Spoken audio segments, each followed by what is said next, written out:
Hello, coucou, j'espère que vous allez bien. Je laisse le temps de se connecter. Comment est-ce que vous allez? Dites-moi en commentaire si vous allez bien. Donc, j'étais en train de lire une pépite que je suis venue partager avec vous parce que je pense qu'elle va toucher grand nombre de personnes.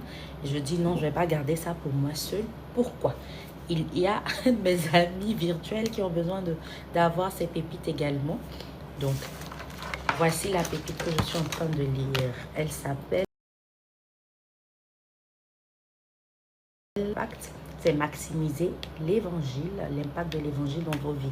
Est-ce que l'évangile est imprégné et a un impact dans vos vies? Grande question. Nous allons voir ensemble le chapitre 1. L'évangile propre. Qu'est-ce que ça veut dire l'évangile propre? Qu'est-ce que ça veut dire la vraie évangile? Et l'évangile même, c'est quoi? Donc, si vous voulez ce livret également, il est disponible. Vous m'écrivez en inbox, je vais vous donner les coordonnées. Ça a bouleversé ma vie, ça a choqué ma vie. Comme on voit déjà que Dieu lui-même a commencé à prêcher l'évangile depuis le jardin, c'est épatant. Et son message reste le même, son message n'a pas changé. Regardez comment je coche, je remplis. Je marque. Donc, nous allons prier avant de commencer la méditation du jour. Père, te bénissons, te rendons grâce. Merci pour ma vie et pour la vie de toutes ces personnes connectées. Merci pour ta fidélité. Enseigne-nous que ta parole tombe dans nos cœurs comme dans une bonne terre. Que ton nom soit glorifié au nom de Jésus. Amen. L'évangile propre. Il convient de noter que l'évangile est une épée à double tranchant, à savoir l'expansion d'un côté et l'immersion de l'autre face. L'expansion de l'évangile se réfère à l'évangélisation et l'immersion renvoie à la transformation. On va voir tout ce que ça veut dire tout à l'heure. Mais retenez que l'évangile est une épée à double tranchante. Une face, c'est l'expansion. Une autre face, c'est l'immersion. L'expansion produit la quantité, c'est-à-dire la croissance numérique. Quant à l'immersion, elle renvoie à la qualité, à la croissance spirituelle. Au lieu de bénéficier de ce double avantage de l'évangile, l'Église africaine a opté pour l'expansion seulement, au détriment de l'immersion. On a vu que l'expansion, c'est quoi? C'est l'évangélisation, c'est la croissance numérique. Vous remarquez que dans nos églises, là, beaucoup de gens, mais est-ce que ces personnes-là sont immergées dans la parole, dans l'évangile? Ok. L'Église africaine a opté pour l'expansion au détriment de l'immersion des vies de ses membres dans l'évangile. C'est pourquoi nous dépensons beaucoup d'argent et beaucoup d'énergie pour organiser de grandes campagnes d'évangélisation, mais peu ou aucun effort pour imprégner les vies de ces nouvelles âmes gagnées de l'évangile. Vrai ou faux? Le Gospel Impact, c'est-à-dire ce livret, et ce livret est un module de plusieurs. Donc aujourd'hui, on va voir seulement le chapitre 1 de ce manuel-là. Je vous montre à nouveau. Si vous êtes intéressé, vous pouvez l'avoir en inbox, me contacter. Je vais vous dire, il n'est même pas cher en plus. Moi, je l'aime bien. Ce n'est pas le mien, mais je le recommande. Le Gospel Impact consiste à trouver l'équilibre entre l'expansion et l'immersion. Puisqu'aucun oiseau ne peut voler d'une seule aile. Aucun oiseau ne peut voler d'une seule aile. On a besoin des deux ailes. Donc, pour nous, en tant que personnes qui croyons en l'évangile, nous devons voler des deux ailes. Ce livret n'est pas seulement une simple présentation de l'évangile, c'est aussi et surtout une immersion du converti dans l'évangile. Le vrai baptême ne consiste pas seulement à plonger le nouveau converti dans l'eau. C'est pas ça le vrai baptême. Il consiste aussi et surtout de le plonger dans l'eau de la parole. C'est ce que Jésus même recommande, d'être plongé dans l'eau de la parole. Et c'est ce que l'époux fait, n'est-ce pas, à son épouse en Éphésiens 5. Le baptême d'eau n'est qu'une ombre, le signe extérieur du véritable baptême qui consiste à imprégner la vie des fidèles que nous sommes de l'évangile en vue d'y maximiser son impact. Qu'est-ce que l'évangile? Rentrons maintenant dans le cœur. Je vous rappelle, frères, l'évangile que je vous ai annoncé, c'est 1 Corinthiens 15, versets 1 à 4. que vous avez reçu, dans lequel vous avez persévéré et par lequel vous êtes sauvés. Si vous le retenez tel que je vous l'ai annoncé, autrement, vous auriez cru en vain. Je vous ai enseigné avant tout, comme je l'avais aussi reçu, que Christ est mort pour nos péchés. C'est ça l'évangile. C'est quoi? D'abord que Christ est mort pour nos péchés, selon les Écritures, qu'il a été enseveli et qu'il est ressuscité le troisième jour selon les Écritures. Donc, si une personne ne croit pas dans ces différents facteurs, la personne ne croit pas du tout dans l'Évangile. Quels sont ces facteurs? L'apôtre Paul ici dit, je l'avais aussi reçu. Premier facteur, que Christ est mort pour nos péchés. Est-ce que tu crois que Christ est mort pour tes péchés? Deuxième, qu'il a été enseveli. Troisième, et qu'il est ressuscité le troisième jour selon les Écritures. Ce passage dégage quelques éléments clés nous permettant non seulement de définir l'Évangile, mais d'en apprécier également la double dimension, à savoir l'expansion et l'immersion. L'Évangile que je vous ai annoncé, que vous avez reçu. Premier point. Ensuite, dans lequel vous avez persévéré et par lequel vous êtes sauvés. Si vous le retenez tel que je vous l'ai annoncé, Christ est mort pour nos péchés, qu'il a été enseveli et qu'il est ressuscité le troisième jour. Essayons de redéfinir ces différents concepts bibliques dans l'ordre chronologique. Premier point, Christ est mort pour nos péchés. Qu'est-ce que ça veut dire? Le péché, c'est la séparation d'avec Dieu, d'avec le Dieu saint. On sait tous que l'homme a péché. On a été déconnecté de Dieu, on a été séparé de Dieu. La conséquence qui en résulte, c'est la mort. Tous ont péché, sont privés de la gloire de Dieu. C'est la mort. Car le salaire du péché, c'est la mort. Ok. Et on sait que la mort, c'est la mort spirituelle. Et elle nous déconnecte de notre Dieu, de notre Père d'amour. Mais il y a une solution. Dieu merci pour nous. Donc on continue. Le péché, c'est la séparation d'avec un Dieu saint. La conséquence qui en résulte, c'est la mort, qui est la peine du péché imposée par la justice de Dieu. Pour satisfaire sa justice, Dieu s'est pourvu lui-même d'un substitut. Vous savez, Dieu il est waouh, hein? C'est un Dieu de waouh, un Dieu de qualité. Parce que nous, hommes, on a péché, on a fait ce que tu as dit, il ne faut pas, on va faire. On s'est séparé de toi, c'est ce que la conséquence. On a péché. Mais encore toi, Dieu, malgré qu'on t'a désobéi, malgré qu'on a péché, tu viens nous donner une solution. Tu viens pourvoir, même dans le péché, pour le pécheur. C'est un Dieu merveilleux. Pour satisfaire lui-même sa justice, Dieu s'est pourvu lui-même d'un substitut. Pour porter la peine de nos péchés et mourir à notre place. La mort de Christ. La mort de Christ, c'est donc le degré infini auquel Dieu est allé pour nous sauver sans violer ni compromettre sa justice. Qu'est-ce que ça veut dire? Ça veut dire que Dieu est un Dieu juste, c'est un Dieu saint. De la même manière que c'est un Dieu amour, c'est un Dieu juste. Il faut qu'il fasse les choses à part égale. Il dit l'homme a péché, pour ça là, il faut une punition. Parce que le salaire du péché, c'est la mort. En même temps, qu'est-ce que je peux faire pour sauver cet homme que j'aime, que j'apprécie, qui a péché, mais qui ne peut pas se rapprocher de moi parce qu'il enfreint à ma justice, à ma sainteté. Solution, je vais lui donner mon fils, un substitut. Quelqu'un qui va prendre sa place pour toujours. Parce qu'un homme doit être acheté par un autre homme. On va rentrer dans tout ça après. Je ne veux pas vraiment mélanger. Mais il faut un substitut, quelqu'un qui en vaut plus pour pouvoir sauver tous. Ok. Et on voit ici que la mort de Christ, c'est donc le degré infini auquel Dieu est allé pour nous sauver, pour ne pas compromettre ni violer sa justice. Ça, c'est un grand amour. L'inclination naturelle de l'homme est d'essayer de s'obtenir le salut par ses propres mérites. Mais la seule et l'unique preuve de notre salut, c'est la justification. Jusqu'à aujourd'hui, l'homme essaie de lui-même de pouvoir s'auto-sauver, de s'auto-justifier, etc. Mais non, le seul mérite que Dieu regarde, c'est l'œuvre de la croix. C'est ce que Jésus a fait pour nous. Dieu ne peut pas venir te donner un cadeau. Il dit, Jean 3,16 dit quoi? Il va venir nous donner un cadeau et en même temps, nous, on veut que ce que lui nous donne, là, on n'utilise pas ça. mais on va utiliser nous-mêmes nos propres moyens pour atteindre sa justice. Ça ne marche pas comme ça. Pas du tout. Ok, nous continuons. C'est la mort de Christ, c'est grâce à sa mort que la totalité de la peine de nos péchés est entièrement payée. C'est grâce à sa mort. En dehors de sa mort, il n'y a pas de moyen de payer pour nos péchés.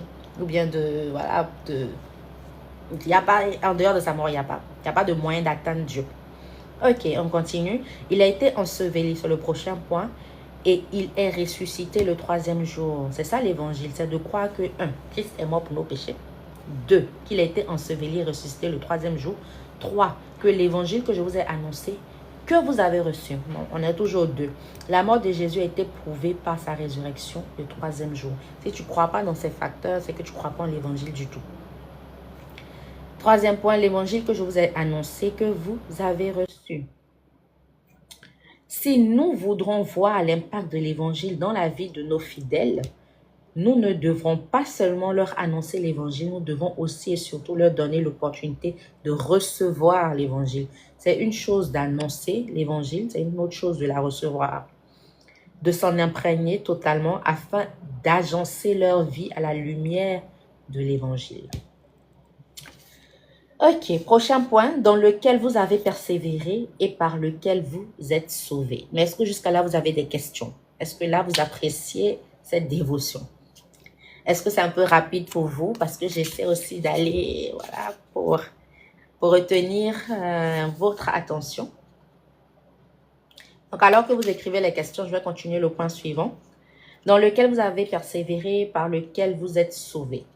Paul précise ici que l'évangile est la seule et l'unique voie au salut. L'évangile, c'est la seule et l'unique voie au salut.